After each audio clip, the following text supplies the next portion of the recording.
Good morning, Boker Tov, good Vach, a good summer. Hope everyone had a beautiful and a meaningful Pesach. 10 Minutes of Meaning series is generously sponsored by Marilyn and Michael Fidak. We're very grateful to them for their generosity. As always, everyone's invited. Coffee, slushies, pastries, and enjoy the chametz, the return to chametz with the mentality of the matzah as we've experienced our re-entry. We are continuing our learning of Tanya, not our teaching of Tanya, but our learning of Tanya out loud together. Thank you for adjusting this week to Monday morning instead of the usual Wednesday. So the opening of Tanya, this first parak, which we've started, is building up as we've described. The Alter Rebbe, the Baal Tanya, is setting it up almost like a shir klali. He's asking a series of questions and building up those series of questions, which he'll then try to answer with one answer. But it takes time, so you have to be patient as he's developing this opening idea, which is foundational and fundamental to life and to really build to understand who we are, what makes us tick. As we've said, instead of treating the symptoms of life and the ailments, the illnesses, what we need to fix and heal, he's going right to the core, right to the illness, right to the center, to be able to, from within, help us better understand ourselves, so we can better be our best selves. So again, let's start. Mashpino so titzadik v'alti rasha. Tanya, the Brisa, at the end of the third parak of Maseches Nida, tells us that we take an oath when we're born that tells us be a tzaddik and don't be a rasha. Even if the whole world tells you you're such a big tzaddik, from your kepala to your fitzalach, you're such a big tzaddik, you're amazing, you're a tzaddik, don't believe the hype. See yourself as a rasha. Don't see your greatness, see your deficiencies. Don't see your perfection, see your imperfections. V'tzarech lahavin, says the Baal Tanya, we need to understand this doesn't seem compatible or consistent with what we know. Hatan, on the mission of us is Alti Rasha b'fnei atzmacha. Don't see ourselves as negative. Don't be hypercritical and judgmental of ourselves. Don't see ourselves labeled as a Rasha. We saw this last time. And if a person will see themselves negatively, diminished, demeaned, if a person will then have a self-fulfilled prophecy. If I'm a Rasha, if I'm worthless anyway, then a person will be robbed of any happiness. And we know that the whole Tochacha was visited upon us because Hashem wants us, Ivdu us Hashem b'simcha. Serve Hashem with joy and with happiness. And if a person is sad, sadness is the kryptonite of a Yid, of a Jew. It undermines and it compromises and it corrupts us. So why would we see ourselves as a Rasha? Why would we see ourselves as lacking, as failed? And on the other hand, you don't become sad from this. And if a person says, yeah, I'm a Rasha, I'm not sad by that, I embrace that, I'm okay with that, I accept that, then the person who labels and sees themselves as wicked, as evil, is going to act and live in that way. So either way, either you're trying and striving to be great, but it brings you down, or you recognize I'm lowly and I'm nothing, and then you're just going to sink even lower. So how will you reconcile these two statements? On the one hand, mashbiyin so that when we're born, we take a promise, we take an oath that we should be a tzaddik and not a rasha. And on the other end, we should never, even if the whole world tells us we're a tzaddik, we should still see ourselves as imperfect as a rasha. But if we see ourselves as a rasha, it's going to lead to challenges. Achainin, says the Baal Tanya, the answer is, we find there are 5 categories of people. In 2 places in the Gemara and Brachos. Af Zayin, 4 categories, and later in the Masechta, the 5th category. The first 4 categories are tzaddik v'tovlo, tzaddik v'ralo, rasha v'tovlo, rasha v'ralo. There is a righteous person, v'tovlo, it's good for him. A tzaddik v'ralo, the righteous person, but they experience negativity, challenge, struggle. Rasha v'tovlo, somebody who is wicked, and nevertheless, they prosper, they benefit. Rasha v'ralo, or the person who's wicked, and they suffer in their wickedness. It's bad. And then the Gemara later, on Daf Samach Aleph, has the 5th category, and the 5th category is that of the Beinoni. And here the Baal Tanya, it's going to take time, be patient, is going to develop what these categories all are, and it's not what we've always thought. And most novel is his interpretation of the Beinoni. So we have these 5 categories. How do we define them? How do we better understand them? How do we hone in on them? What does it mean? Normally we think of a tzaddik and a rasha is righteous, and there's wicked. You do the right thing, you're righteous. You don't do the right thing, you do the wrong thing, or you don't do the right thing, so you're a rasha. What are the categories within being a tzaddik? What are the categories within being a rasha? And then how do you throw in this Beinoni? Where does the Beinoni fit into the mix? Uperusha b'Gemara. And the Gemara there elaborates. The Gemara there in Daf Zayin and Barachos. Tzaddik v'tovlo, tzaddik gomer. Tzaddik v'ralo, tzaddik she'eino gamor. Why are there righteous who prosper and there are righteous who suffer? Because it depends on their level of righteousness. If they are completely and wholly and entirely righteous, then they prosper. If they are partially righteous, pretty righteous, not bad righteous, then ralo, then they're still going to suffer in this world. So taken at face value, tzaddik v'tovlo and tzaddik v'ralo is this external description of reward or punishment, is externally how they're living and engaging in this world. It's an external reality, fortune or misfortune, prosperity or suffering and struggling. The simple understanding, the way we were taught our whole lives to darshan, to learn up that Gemara in Brachos is tzaddik v'ralo, tzaddik v'tovlo means they're a tzaddik, they're righteous, but depending on the level of their righteousness, they will either nevertheless suffer or only prosper. Some external experience, external manifestation, external interaction with this world. But comes along the Baal Tanya and he says that's not the way it's meant to be understood. And here it's critical. We're beginning to diagnose our soul. We're beginning to understand what makes us tick. We're beginning to get into the essence of who we are, how we experience, and how we interact with the world. And the way that the Baal Tanya, the Alter Rebbe, elucidates and elaborates, the way he opens our eyes, is by drawing not only from the explicit Gemara, the Nigla of Brachos, but now taking us on a tour of the Zohar. And the Zohar, Beraya Mehemna, in a section of the Zohar called the Raya Mehemna, the Faithful Shepherd, which is Parshas Mishpatim, the Zohar on Parshas Mishpatim, Perush explains, Tzaddik v'ralo, shehara shebo, kafuf latov. Uwah, uwah. Tzaddik v'ralo doesn't mean a righteous person who nevertheless suffers, which is the way we always understood it. Tzaddik, they're righteous, but v'ralo, v'ralo. By the way, just as an aside for a moment, why? Why should a tzaddik have v'ralo? If it were a just world, if it were a proper world, then shouldn't it be that the righteous prosper and the evil suffer? Why do righteous suffer and evil ever prosper? And the simple answer is to keep us honest. In order to preserve and maintain what was the very purpose of creation, namely free will. In order for us to have free will means we have equal opportunity to do the right thing or the wrong thing. Now, if the righteous always prosper and the wicked always suffer, do we really have free will? Do we really have a choice ever to do the wrong thing? I always give the example. You're driving on the highway. And if there's a wide open highway and on Waze you don't see any policemen hiding around the corner, so now you have free will. Are you going to go the speed limit or are you going to go over it? The gas pedal and the brake, they're both equally presented in front of you. You have free will what speed you're going to choose.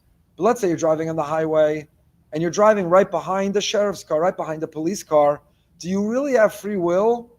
Are you really going to pass the police car on the left, step on the gas and fly around him? Yes. Literally, physically, you can press the gas pedal, but that's not the definition of free will. Free will are options and alternatives that present equally. It's not physically whether you can, it means the presentation of options and alternatives. You don't have free will to pass a police car. If you pass a police car, you're a moron. You're ill. There's something wrong with you. You're disturbed. You're psychotic. Why? Because who drives right around a police car knowing the police car is going to put on his lights and siren, pull you over, and hand you a big fat ticket with some points? So because you see the punishment right in front of you, that suspends, it interferes with your free will. So ordinarily we understand, the way I understood tzaddik v'ralo rasha v'tovlo is, why do sometimes the righteous suffer? Why do sometimes the righteous suffer and the evil prosper? Why? Because if it were so linear, if you do the right thing, you're rewarded. If you do the wrong thing, you're punished. Who would ever choose to do the wrong thing? It would automatically motivate to do the right thing. And that would remove our free will, and removing our free will, suspending our free will, would defeat the whole purpose, the whole essence of creation. So that's the simple way to understand the Gemara, but that's not what the Baal Tanya says. The Baal Tanya draws from and points to the Zohar. And the Zohar and the Raya Mehemna, the Zohar and the Holy Raya Mehemna, in this section of Mishpatim, the Faithful Shepherd says, Hara shebo kafuf latov. Tzaddik v'ra lo. Doesn't mean righteous, but ra lo. And the truth is the Zohar is very meduyak. Because tzaddik v'ra lo, what do you mean ra lo? He's righteous, but it's bad lo. It's bad to him, for him, in him. So the Zohar understands tzaddik shahara shabo kafuf latov. Tzaddik v'ra lo, but there's still ra lo. He's a tzaddik. He's righteous. He makes all the right decisions. His ledger shows the right balance sheet, that he's making all the right decisions. He's a tzaddik, but Ra, lo, there is a Ra to him. Still inside him, there is a Ra. So according to the Zohar, the bad of the tzaddik who has it bad refers to the inner defect in character. It's not that he's a tzaddik and yet he suffers. He's a tzaddik, he's making the right choices, but to get there, he had to suppress the Ra that's still in him. So what comes out from the way the Alter Rebbe's understanding based on the Zohar is that in these 5 categories, we have a tzaddik v'ralo, tzaddik v'tovlo, rasha v'ralo, rasha v'tovlo, and a benoni. What are the tzaddik and the rasha and the 2 categories within? A tzaddik v'ralo. It means you could have a tzaddik, somebody who comes to make the right decisions and lives the perfect life, but ralo, he has to suppress the wrong inclination and instinct. There still is a ralo. There still is something inside that's corrupt, that's off. There's a virus. There's an inclination to do wrong. He suppresses it.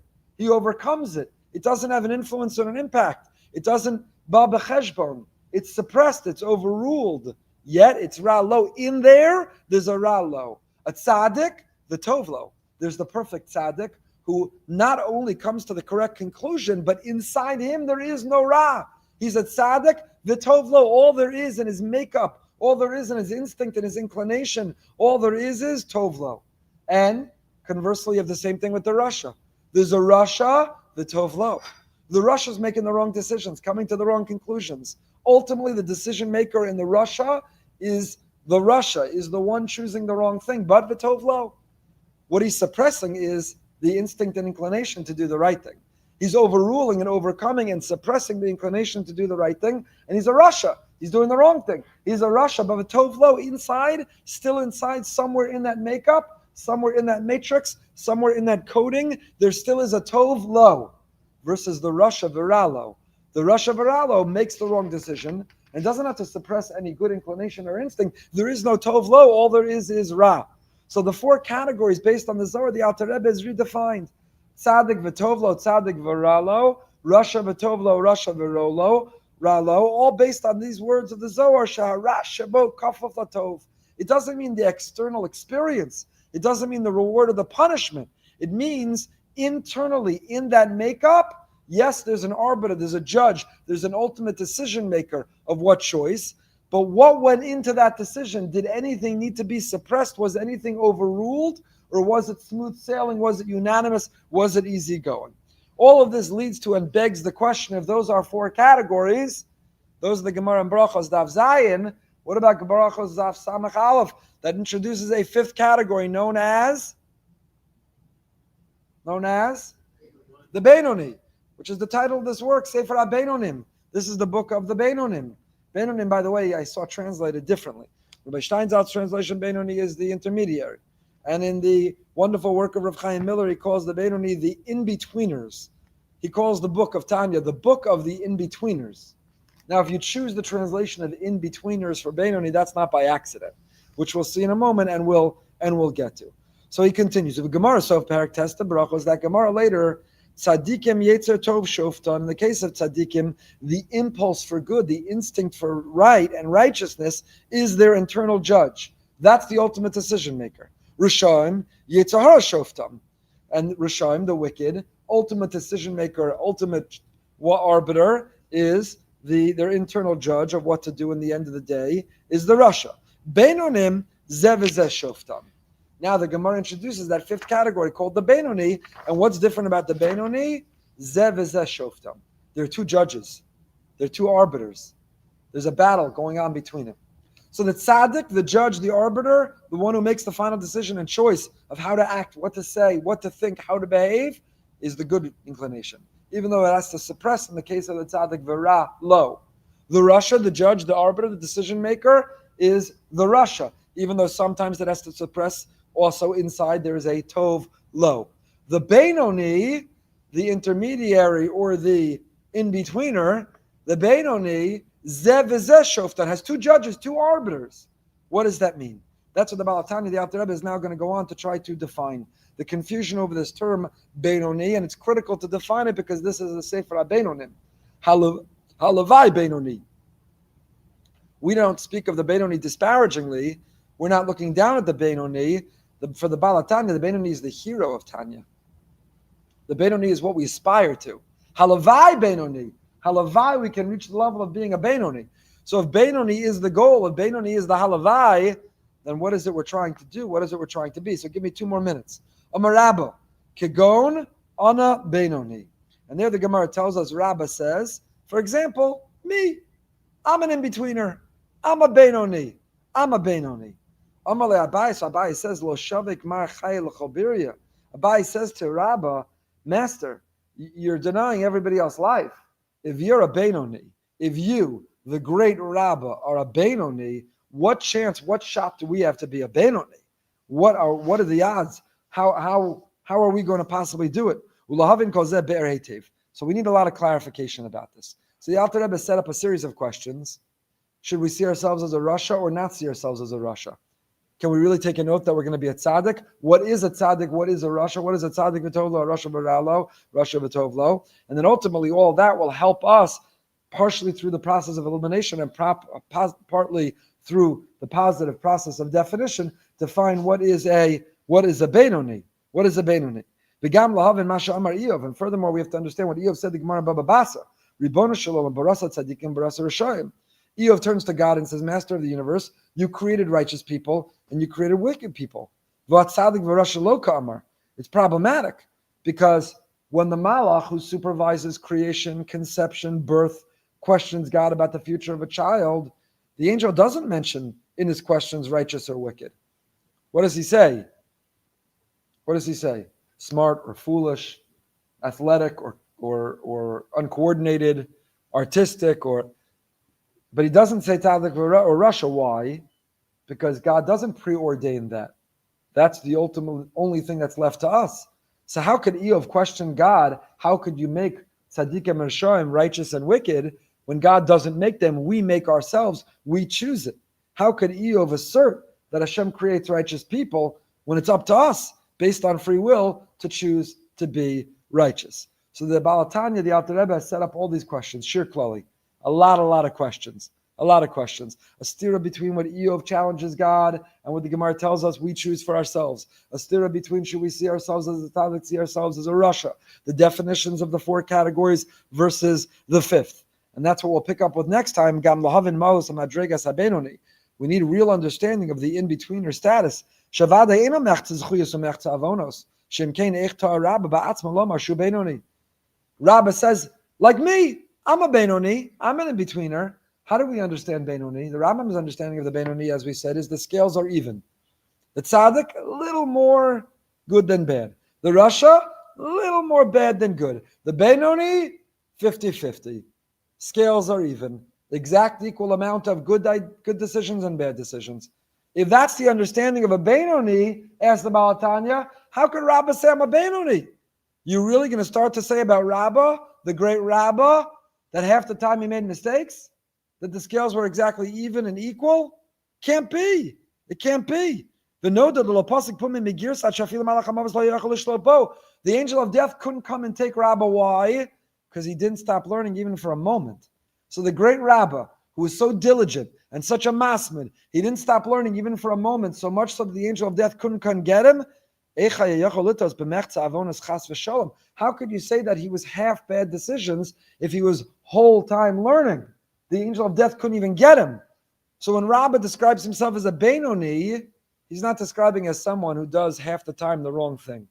So therefore, we have to redefine and re-examine and re-understand what is a Benoni, particularly if we're going to aspire to be it, and only if we can understand and diagnose, only if we can formulate and define a Benoni, can we begin to understand ourselves, and only if we can understand ourselves can we operate and regulate ourselves in this world. Mirza Hashem will pick up with next time.